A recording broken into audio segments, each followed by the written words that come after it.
नमस्कार, बहुत स्वागत है आपका। मैं हूं आपके साथ सुमित शर्मा। बुलेटिन में हम सबसे पहले बात करेंगे शराबबंदी की।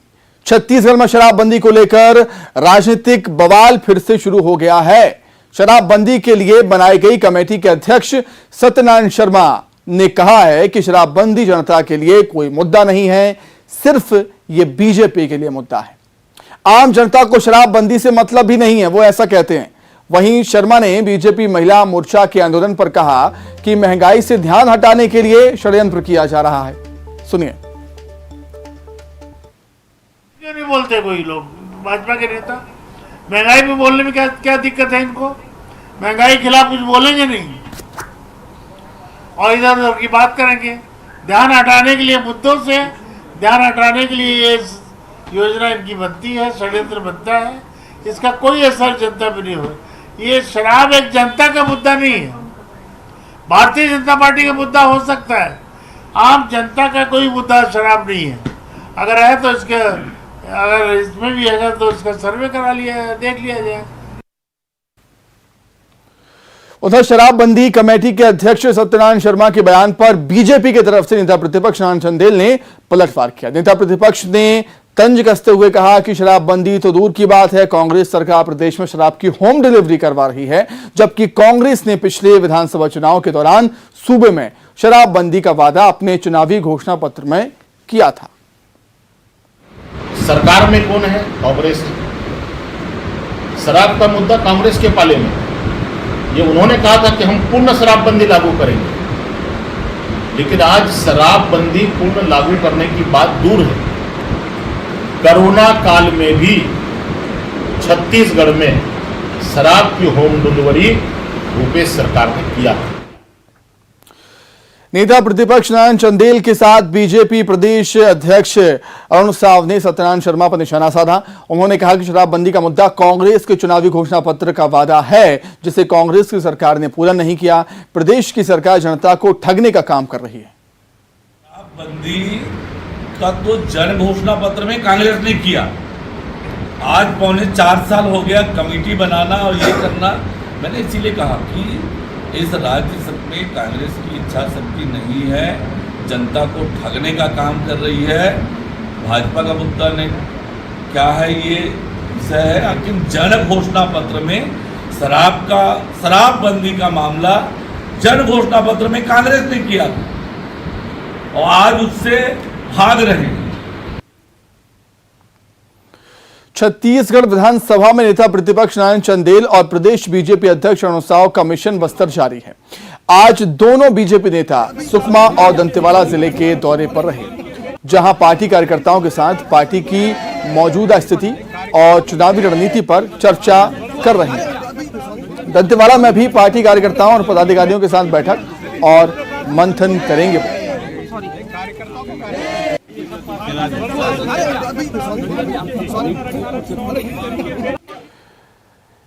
बीजेपी के प्रदेश अध्यक्ष अरुण साव और नेता प्रतिपक्ष नारायण चंदेल दंतेवाड़ा पहुंचे। यहां पार्टी कार्यकर्ताओं ने उनका जमकर स्वागत किया। कार्यकर्ताओं ने नेताओं को फूलमाला से लाद दिया। सैकड़ों कार्यकर्ताओं के साथ दोनों नेता नकुलनार के महाराणा प्रताप चौक पहुंचे थे। यहां पर उन्होंने महाराणा प्रताप की मूर्ति पर माल्यार्पण कर नमन किया। अब वे कार्यकर्ताओं के साथ बैठकर संगठन की मजबूती पर चर्चा करेंगे।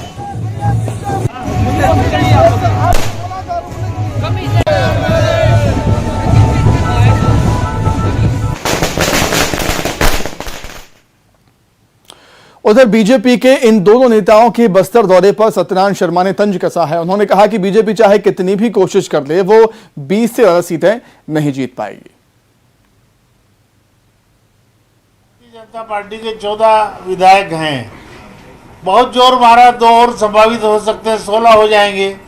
लेकिन मेरा अनुमान है, कार्यकर्ताओं की ये आकलन है कि 20 से ज़्यादा भारतीय जनता पार्टी को कोई इजाफा होने वाला नहीं।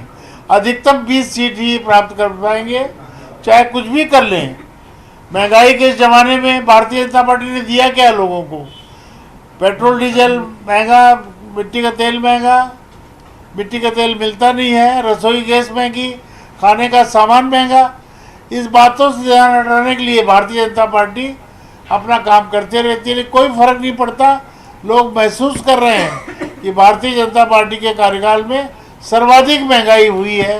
इस महंगाई की मार से जनता त्रस्त है। अब इस महंगाई का बदला आने वाले चुनाव में मतदाता लेंगे।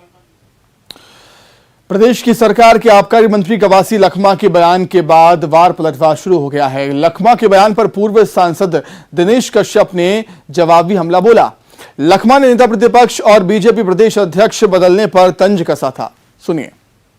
चंगू मंगू उनके बोलने से हो जाएगा क्या? चंगू मंगू तो खुद अपना बनता है ना?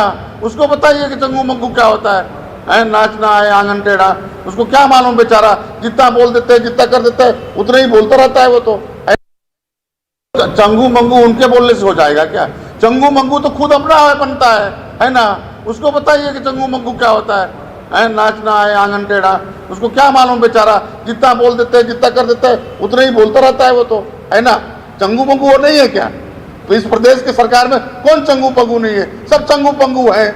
इस्तीफा देना पड़ रहा है। विवश है बेचारे, उनके मुख्यमंत्री के सामने विवश है। आइए अब सुनते हैं कि प्रदेश के आबकारी मंत्री कवासी लखमा ने नेता प्रतिपक्ष और प्रदेश बीजेपी अध्यक्ष बदले जाने पर क्या कुछ कहा था। नया नया बने हैं दोनों चंगू मंगू, प्रदेश अध्यक्ष,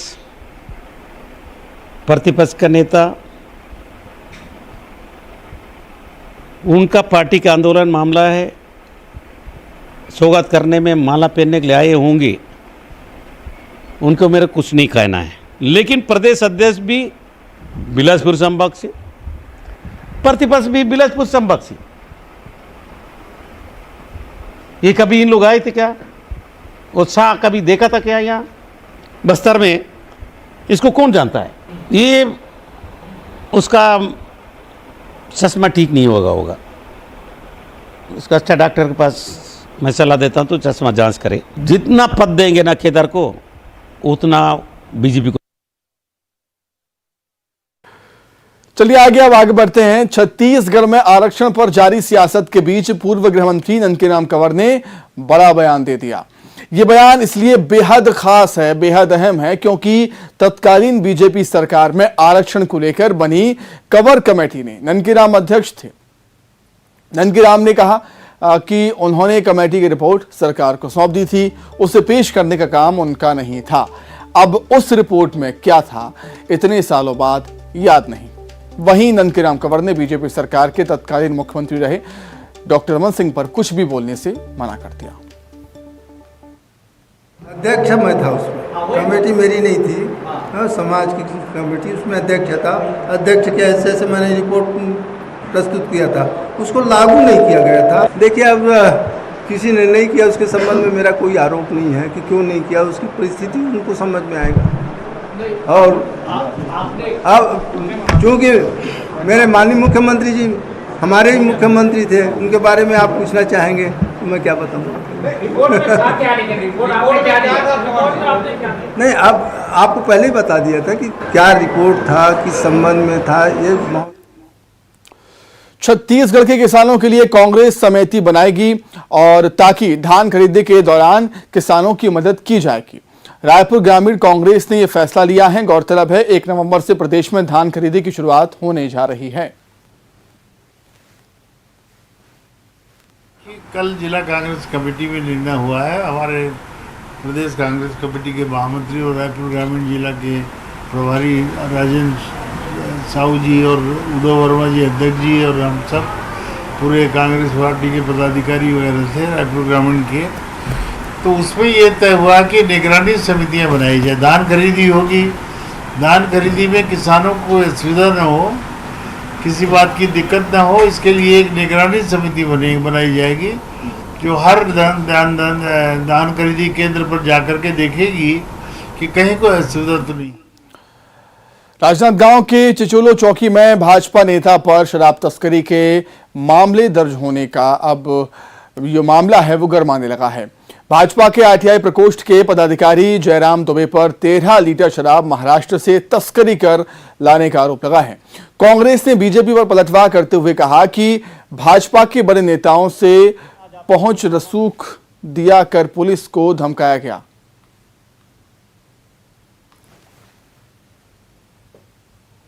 उस कार में पीछे जय सिया राम लिखा हुआ था और भारतीय जनता पार्टी RTI प्रकोष्ठ लिखा हुआ था। वो कार जब आई तो उस कार की CCTV फुटेज में बाकायदा रिकॉर्डिंग है, जब कार बॉर्डर पार कर रही थी उसको रोकते समय की प्रक्रिया की भी रिकॉर्डिंग है। उसके बाद में पुलिस ने जब उस गाड़ी को रोक के तलाशी लेना चाहा तो उस गाड़ी में जो व्यक्ति ड्राइव कर रहा था उसने अपने आप को भारतीय जनता पार्टी के RTI प्रकोष्ठ का नेता बताया, और जब पुलिस ने कहा कि आपकी गाड़ी की जब्ती की जाएगी तो उस व्यक्ति ने पुलिस को धमकाया कि मेरी पहुंच डॉक्टर रमन सिंह, राजेश मूरत और अजय चंद्राकर तक है। उसने बाकायदा नाम लिया है, जो रिकॉर्डिंग की सुविधा उपलब्ध थी उनकी गाड़ी की चेकिंग के समय रिकॉर्डिंग भी करवाया। बीजेपी नेता जयराम दुबे की गिरफ्तारी पर राजनीति जारी है। बीजेपी RTI प्रकोष्ठ के नेता जयराम दुबे की गिरफ्तारी को बीजेपी बदलापुर की राजनीति करार दे रही है। चिचोला बॉर्डर पर शराब तस्करी के आरोप में गिरफ्तारी के बाद बीजेपी ने कहा कि राज्य सरकार की कमियों को लगातार उजागर करने की वजह से जयराम दुबे की गाड़ी में पुलिस वालों ने ही शराब रखी। भारतीय जनता पार्टी के RTI प्रकोष्ठ के कार्यकर्ता जयराम दुबे की कार पर जबरदस्ती शराब की बोतलें रखी गई। कुछ आगे जाकर उसका वीडियो बनाकर और वो शराब को कार से जब्त किया गया। RTI के कार्यकर्ता होने के नाते कोविड-19 की दवाई की खरीदियों में उन्होंने भ्रष्टाचार को उजागर किया। जोन 179 में गोबर खरीदी ऐसे लोगों से की गई जो वहां पर रहते ही नहीं थे, उन्हें पेमेंट किया गया सरकार का, उसको उजागर किया। तो निश्चित रूप से कहीं ना कहीं, और शराब की खपत के मामले में वो बड़ा पत्राचार कर रहे थे। मुझे ऐसा लगता है कि सरकार उससे भयभीत होकर जयराम दुबे के ऊपर झूठा मुकदमा दर्ज करके उसे दबाने का प्रयास कर रही है। भिलाई स्टील प्लांट में कोयले का संकट गहराता ही जा रहा है। प्लांट में अब सिर्फ 3 दिनों का कोयला ही बचा है। कोयला संकट को देखते हुए कई मिलों को बंद कर दिया गया, जबकि कई मिलों से उत्पादन कम कर दिया गया। पिछले 3 दिनों से ऑस्ट्रेलियाई कोयले को विशाखापट्टनम से भिलाई लाने के लिए रैक नहीं मिल पाने के चलते ये हालात बने हैं। दरअसल इस प्लांट में रोजाना बड़ी मात्रा में कोयले की जरूरत होती है, जिसमें देशी कोयला 20% ही यूज होता है, बाकी 80% विदेशी कोयले का इस्तेमाल किया जाता है। भिलाई में जो ऑस्ट्रेलियन कोल है वो कोल बहुत महत्वपूर्ण है और उसका आयात किया जाता है और विशाखापट्टनम से वो आता है। तो पिछले कई समय से, लंबे समय से वो यातायात, रेलवे यातायात व्यस्त होने के कारण से कोक की आवक कम होती गई और क्रमशः धीरे धीरे हमारा स्टॉक कम होता गया।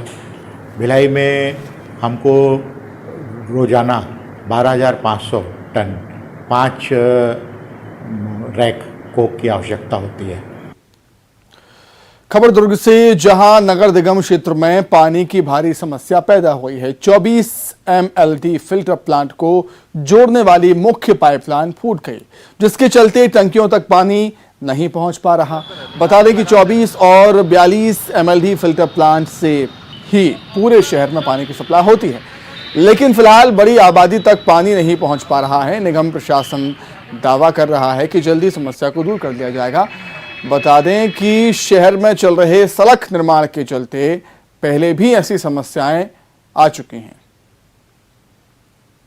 दुर्ग निगम वासियों को एक बार फिर पानी की समस्या से जूझना पड़ रहा है। दरअसल आपको बताना चाहूंगा कि 24 MLD फिल्टर प्लांट को जोड़ने वाला मुख्य पाइपलाइन जो क्षतिग्रस्त हो गया है और यहाँ पर उसकी मरम्मत का कार्य चल रहा है। लगातार मरम्मत का कार्य चलने से आज लोगों के घरों में पानी नहीं आया। निगम का दावा था कि आज ये कार्य को पूर्ण कर लिया जाएगा और शाम से जो पानी की सप्लाई है वो बहाल कर दी जाएगी, लेकिन अभी कार्य रात में चला है, उसके बाद दिन में चल रहा है और अभी भी इसके जल्द कार्य पूर्ण होने की उम्मीद नहीं की जा सकती। आप देख सकते हैं कि ये मुख्य पाइपलाइन है, 24 MLD को फिल्टर प्लांट को जोड़ने वाला ये मुख्य लाइन है। जिससे पानी की सप्लाई आज नहीं हो पा रही है।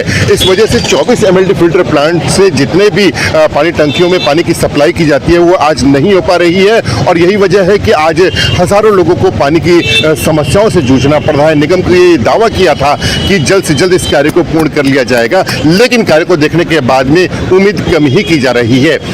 इस तरह से लगातार दुर्गवासियों को एक बार फिर पानी की समस्याओं से जूझना पड़ रहा है। विकास कार्य चल रहे हैं और विकास कार्यों के दौरान अक्सर पाइपलाइन फूट जाती है। यही वजह है कि आज जो है एक बार फिर से पानी की सप्लाई बाधित हो गई है, पाइपलाइन फूट गई है। देखने वाली बात यह होगी कि लोगों की सुविधाओं को देखते हुए निगम प्रशासन कब तक इस कार्य को पूर्ण करवा पाता है।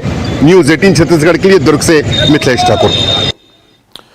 रायपुर से खबर है जहां पर सटोरियों पर शिकंजा कसा है पुलिस ने 12 सटोरियों को गिरफ्तार किया है। 10,000 कैश सहित सट्टा पट्टी बरामद की। Anti cyber and crime unit की कार्रवाई है। 4 दिनों में 90 सटोरियों की गिरफ्तारी हो चुकी है। सट्टेबाजी के खिलाफ लगातार पुलिस अभियान चला रही है। सटोरियों से 10,000 कैश और सट्टा पट्टी भी जब्त की है पुलिस ने। 12 सटोरियों को पुलिस ने गिरफ्तार किया है राजधानी रायपुर में। धमतरी में शिक्षा का नया सत्र शुरू हुए 3 महीने बीत चुके हैं, लेकिन शिक्षकों की कमी अभी भी बनी हुई है। खासतौर पर ग्रामीण क्षेत्रों में ज्यादातर स्कूलों में शिक्षक की कमी है। इसके चलते पढ़ाई प्रभावित हो रही है। बड़ी कक्षाओं के बच्चे कोर्स में पिछड़ रहे हैं। इससे छात्र और पालक बेहद परेशान हैं। लगातार गांव से लोग आकर प्रशासन से शिक्षक की मांग कर रहे हैं। जिले में करीब 200 शिक्षक की कमी बनी हुई है।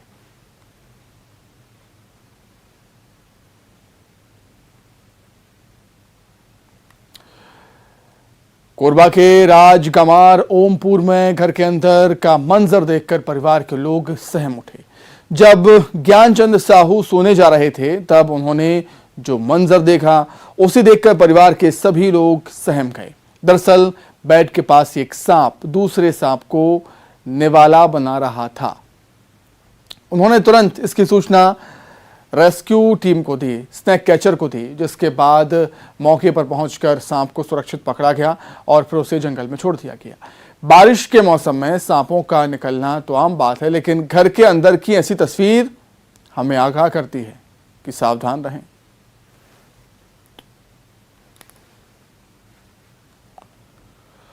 वर्ल्ड सेफ्टी क्रिकेट टूर्नामेंट अब अपने अंतिम चरणों में है। रायपुर के शहीद वीर नारायण सिंह अंतर्राष्ट्रीय स्टेडियम में टूर्नामेंट के सेमीफाइनल और फाइनल मुकाबले खेले जाएंगे। 27 सितंबर को 2 मुकाबले, 28 और 29 को सेमीफाइनल और इसके बाद 1 अक्टूबर को फाइनल मैच खेला जाएगा। सीरीज में Sachin, Yuvraj, Jonty Rhodes, Brian Lara, Brett Lee जैसे दिग्गज खिलाड़ी शामिल हैं। मैच के आयोजन को लेकर तैयारियां पूरी हैं। खिलाड़ियों की उच्च स्तरीय सुरक्षा के साथ ही 1500 से ज्यादा पुलिसकर्मियों की ड्यूटी लगाई जाएगी।